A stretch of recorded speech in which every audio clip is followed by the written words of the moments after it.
Assalamualaikum warahmatullahi wabarakatuh. Perkenalkan, saya Nars Norman Alfiat Talibo SKPMK, merupakan dosen program studi S1 Ilmu Keperawatan Fakultas Ilmu Kesehatan Universitas Muhammadiyah Manado. Pada kesempatan ini, saya akan memaparkan pernyataan diri dosen dalam unjuk kerja Tridharma Perguruan Tinggi, khususnya di bidang pengajaran pada mata kuliah yang saya ampuh, yaitu Kepemimpinan dan Manajemen Keperawatan. Mata kuliah ini memiliki bobot 4 SKS dengan 3 SKS teori dan 1 SKS praktikum, dan merupakan mata kuliah yang wajib pada program studi dengan kode mata kuliah PSN 603. Mata kuliah ini membahas tentang konsep kepemimpinan dan manajemen keperawatan dengan menekankan pada pelaksanaan hal fungsi manajemen keperawatan dimulai dari planning, organizing, staffing, directing, dan controlling.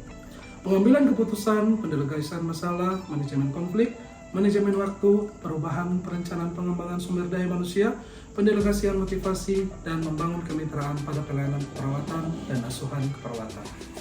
Untuk capaian pembelajaran meliputi CPL 4, bertanggung jawab atas pekerjaan di bidang profesinya sesuai dengan kode etik profesinya. CPL 5, melakukan evaluasi secara kritis terhadap hasil kerja dan keputusan yang dibuat dalam melaksanakan pekerjaannya oleh diri sendiri dan oleh sejawat. CPL 6, mampu memberikan asuhan keperawatan yang lengkap dan berkesinambungan yang menjamin keselamatan klien pada pasien safety sesuai dengan standar asuhan keperawatan dan berdasarkan pada perencanaan keperawatan yang telah atau belum tersedia.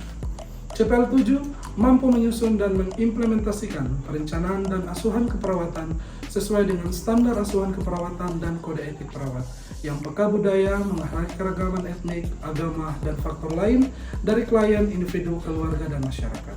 CPL 8, mampu melakukan upaya pencegahan terjadinya pelanggaran dan praktek asuhan keperawatan. Untuk capaian pembelajaran pada mata kuliah yang diharapkan adalah merencanakan ketenagaan keperawatan sederhana yang sesuai dengan kebutuhan ruangan rawat, mengaplikasikan kegiatan manajer ruang rawat pada fungsi pengarahan, menyusun upaya pengendalian mutu asuhan keperawatan dan pelayanan keperawatan, memainkan peran dalam proses conference dan timbang terima sesuai dengan konsep manajemen, merencanakan penyelesaian konflik dalam melaksanakan asuhan pelayanan keperawatan di ruangan. Adapun materi pembelajaran, 1. Materi pembelajaran pertama, kepemimpinan dan praktek manajemen keperawatan. 2. Materi pembelajaran yang kedua, sistem manajemen fungsional dan kinerja konsep perencanaan. Materi pembelajaran yang ketiga, sistem manajemen fungsional dan konsep organisasi kerja. Materi pembelajaran 4, sistem manajemen fungsional dan kinerja konsep kepegawaian. Materi pembelajaran 5, sistem manajemen fungsional dan kinerja konsep pengarahan. Materi pembelajaran 6, menentukan sistem manajemen fungsional dan kinerja konsep pengendalian. Materi pembelajaran 7, memainkan peran dan proses conference dan timbang terima sesuai dengan konsep manajemen. Materi pembelajaran 8, mengimplementasikan penyelesaian konflik dalam melaksanakan asuhan pelayanan keperawatan di ruang rawat. Adapun penilaian pada mata kuliah ini meliputi 1. Ujian tengah semester sebanyak 20%, ujian akhir semester 25%, penilaian praktek manajemen 30%, penilaian presentasi kelompok 15%, dan penilaian keaktifan diskusi 10%. Tahapan berikutnya, mari kita simak video pembelajaran pada mata kuliah Kepemimpinan dan Manajemen Keperawatan berikut ini. Assalamualaikum warahmatullahi wabarakatuh. Waalaikumsalam warahmatullahi wabarakatuh. Selamat siang, salam sejahtera untuk semua.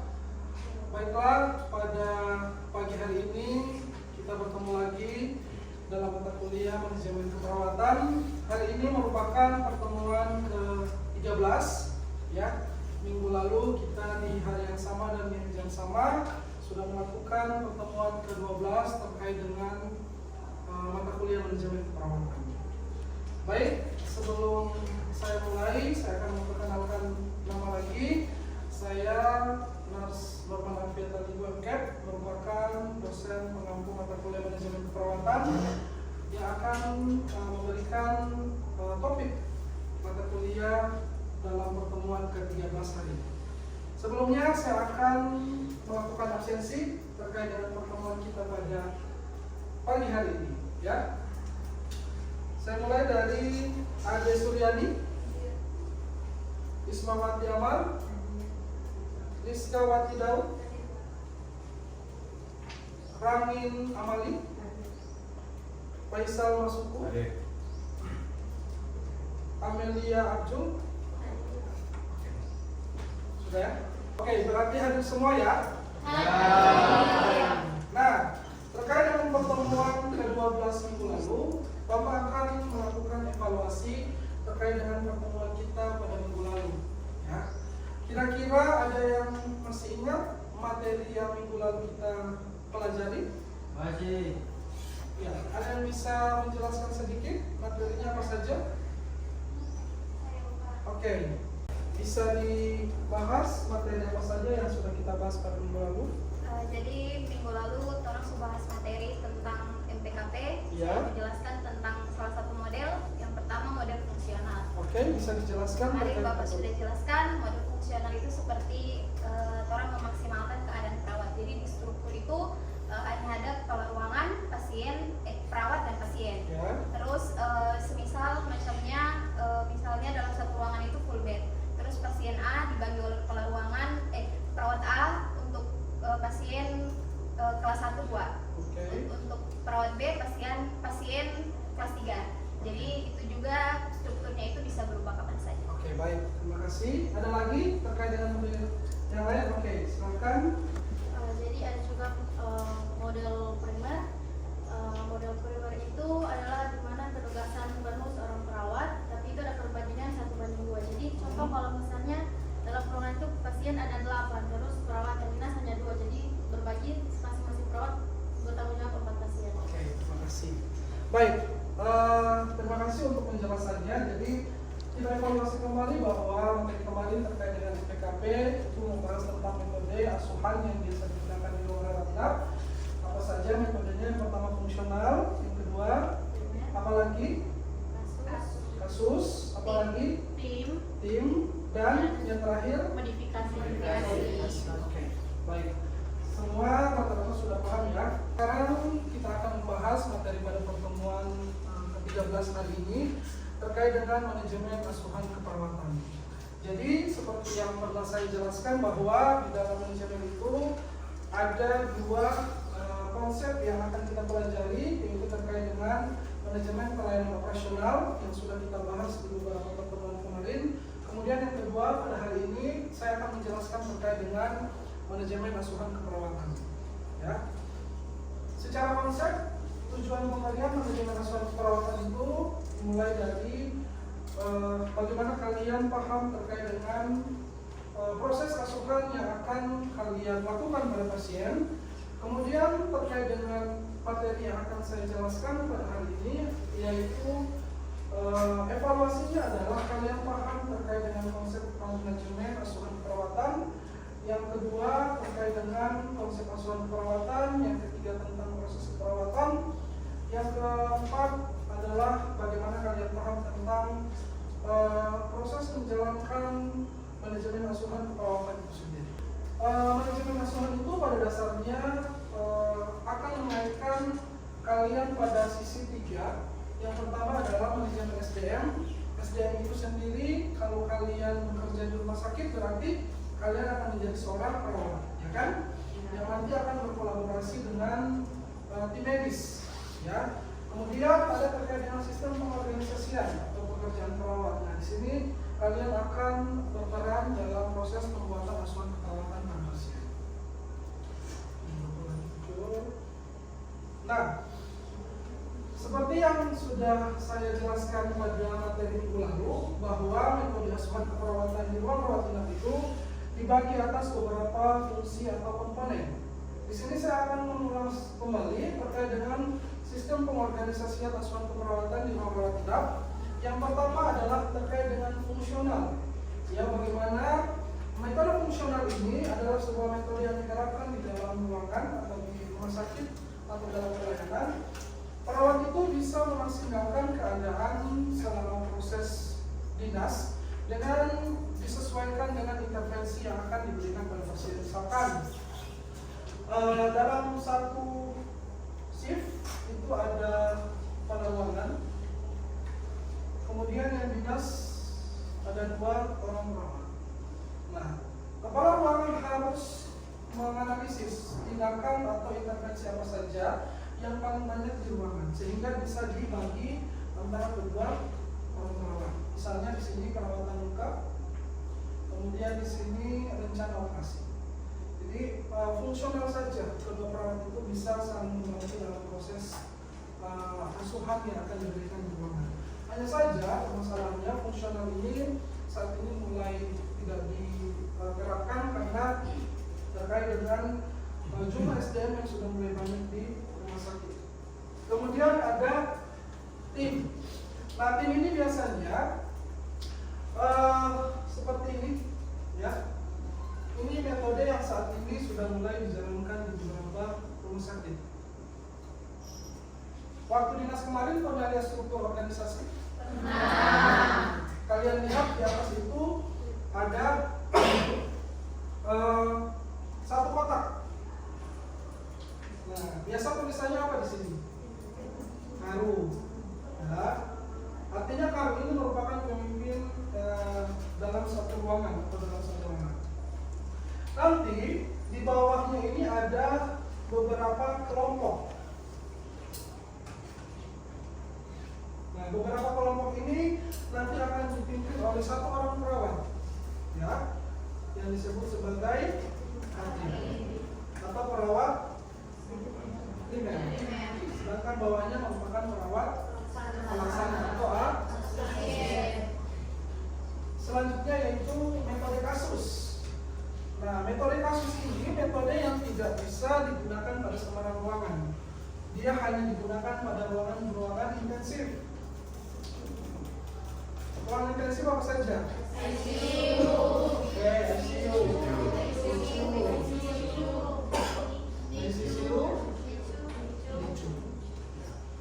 Oke, ada yang ingat tidak? Perbandingan rasio antara perawat dengan pasien untuk metode kasus.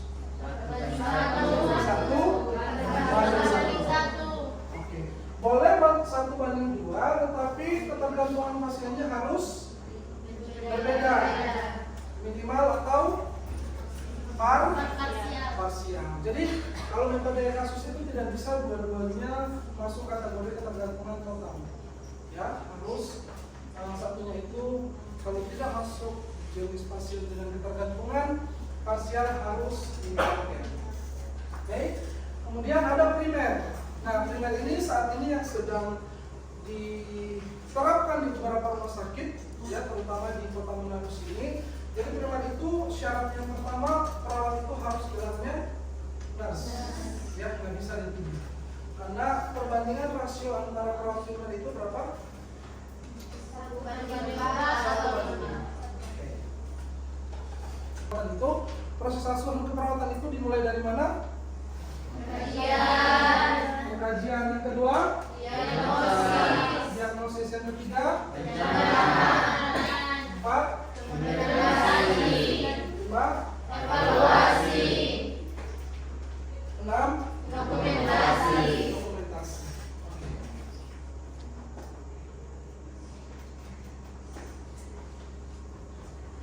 Bapak akan membahas materi yang pertama terkait dengan proses asuhan keperawatan dimulai dari tahap pengkajian.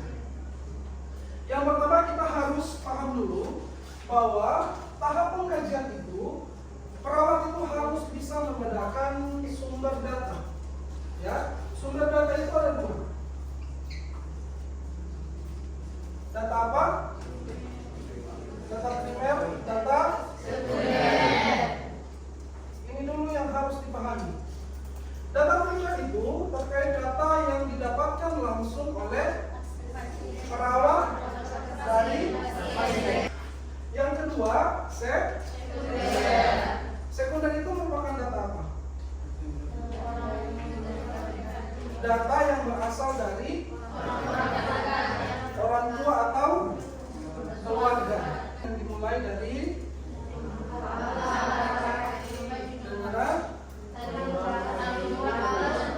rambut sampai kaki.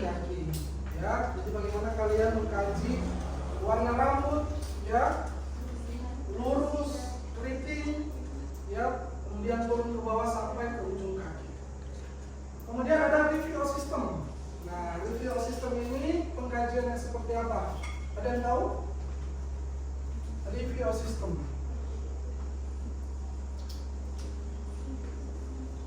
sistem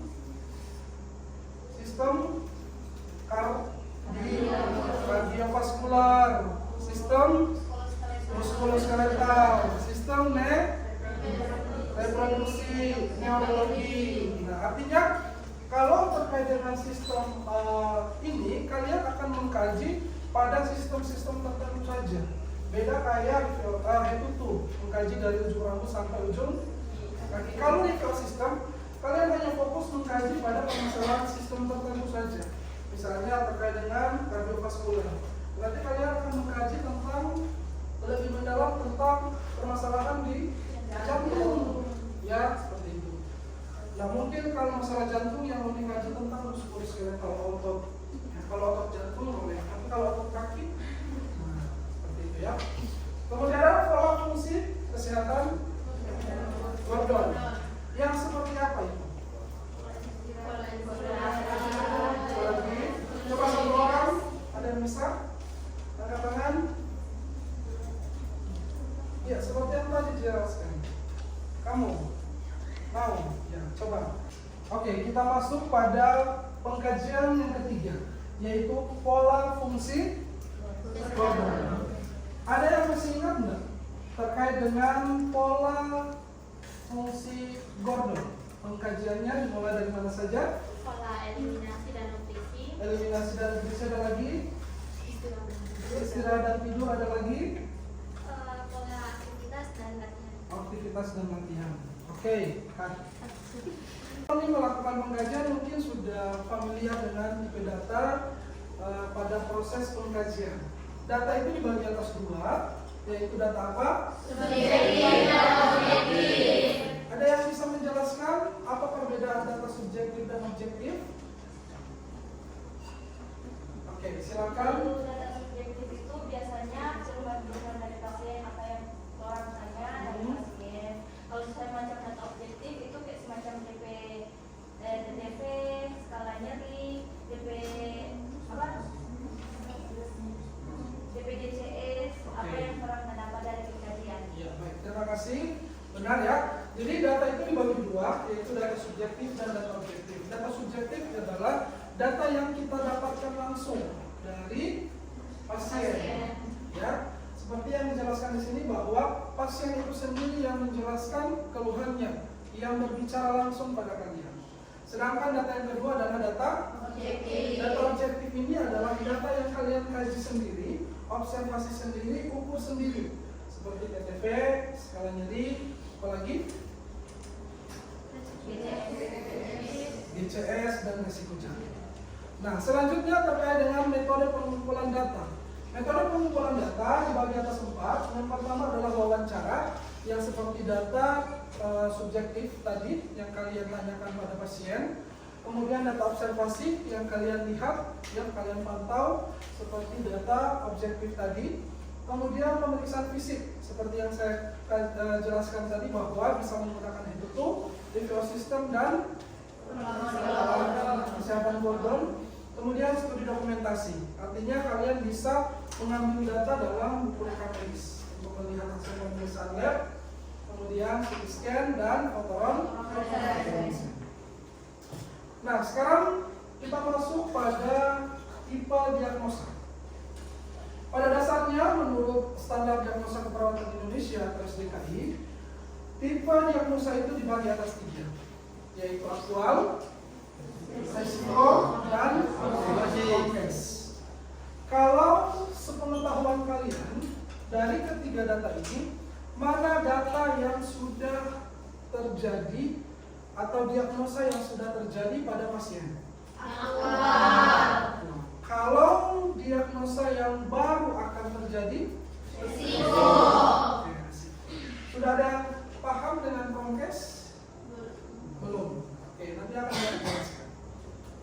Ya, benar seperti yang kalian jelaskan bahwa aktual itu adalah suatu diagnosa yang sudah terjadi pada pasien, dibuktikan dengan data subjektif dan objektif. Artinya keluhan itu sudah pasien rasakan. Misalkan pasien yang mengalami post operasi, biasanya keluhannya apa? Artinya dia sudah merasakan bahwa di bagian operasi atau lokasi operasinya sudah mengalami nyeri. Itu masuk kategori diagnosa aktual. Kemudian resiko. Resiko itu artinya dia sudah menunjukkan sebuah gejala atau sebuah tanda-tanda bahwa diagnosa itu akan terjadi. Sehingga sebelum diagnosa itu menjadi aktual, harus kita cegah dulu dengan pemberian intervensi. Sehingga diharapkan diagnosa itu tidak terjadi. Contoh diagnosa resiko apa? Risiko jatuh, apalagi? Risiko infeksi, apalagi? Defisit ya, atau yang tidak bermasalah. Tetapi memang ada keluhan tentang subjektif dan objektif. Nanti akan kita bahas.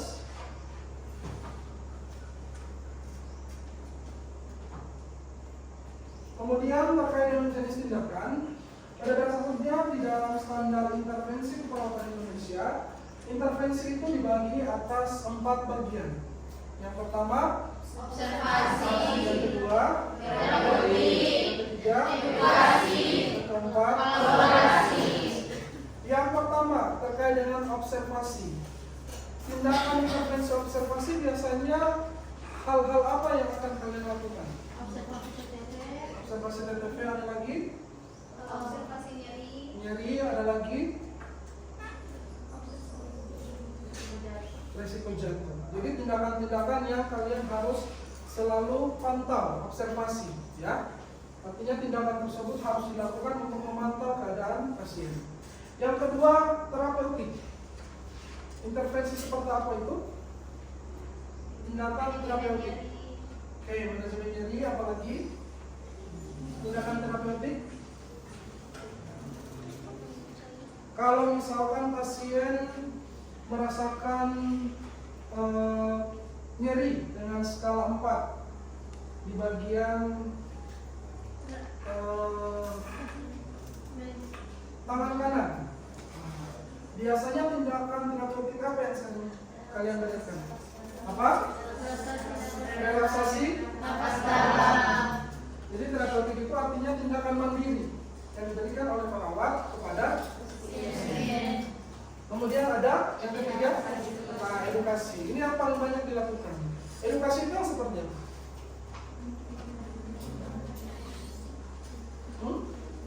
Misalnya pasien mengalami permasalahan kurang tahu tentang tanda dan gejala hipertensi, cara mencegah tidak terjadinya penyakit diabetes, atau cara untuk menurunkan hipertensi ketika pulang ke rumah.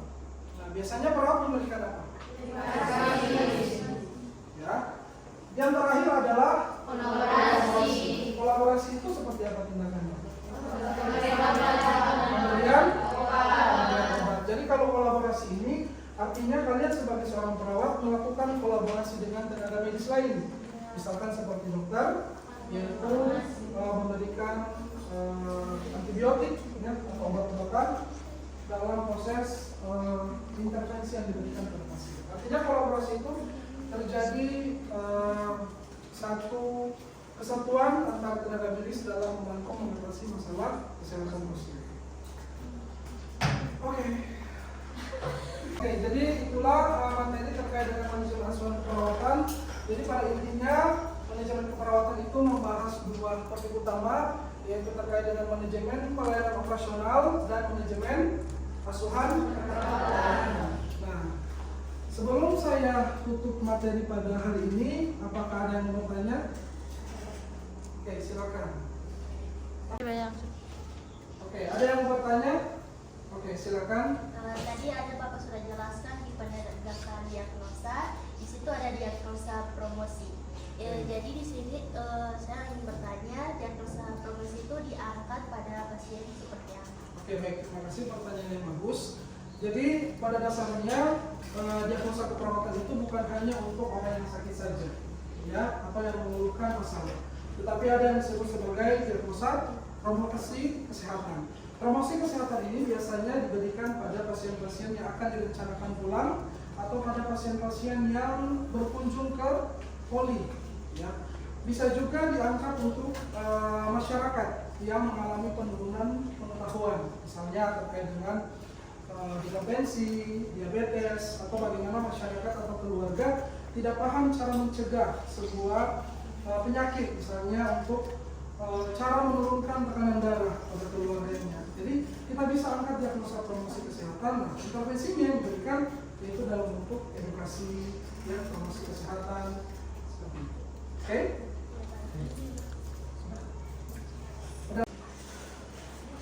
Oke, ada lagi yang mau bertanya? Ya, silakan. Baik Bapak, di sini saya akan bertanya kenapa standar asuhan untuk perawatan tidak ada di bagian implementasi. Oke, baik. Pertanyaan yang bagus. Jadi implementasi itu kenapa tidak ada buku standarnya? Jadi disesuaikan dengan kebutuhan intervensi yang mau diberikan pada pasien. Jadi misalnya ada 2 pasien dengan masalah diagnosa bersihan jalan nafas. Yang satu mengeluhkan tidak bisa mengeluarkan dahak, yang satu mengalami sesak nafas. Nah, artinya kedua ini dengan diagnosa bersihan jalan nafas tetapi mempunyai implementasi yang berbeda. Jadi kita sesuaikan. Kalau dia dibuat sebuah buku standar, artinya sudah ada standar intervensi yang akan diberikan yang ditentukan pada pasien dengan bersihan jalan nafas tersebut. Jadi harus disesuaikan. Makanya tidak bisa, karena setiap manusia itu unik, ya. Setiap manusia itu berbeda-beda, sehingga implementasinya harus disesuaikan dengan kebutuhan pasien masing-masing. Ada lagi yang mau bertanya? Kalau tidak ada, untuk kuliah hari ini kita cukupkan sampai di sini. Nanti kita kontrak lagi minggu depan, ya, di hari Rabu jam 10 sampai dengan jam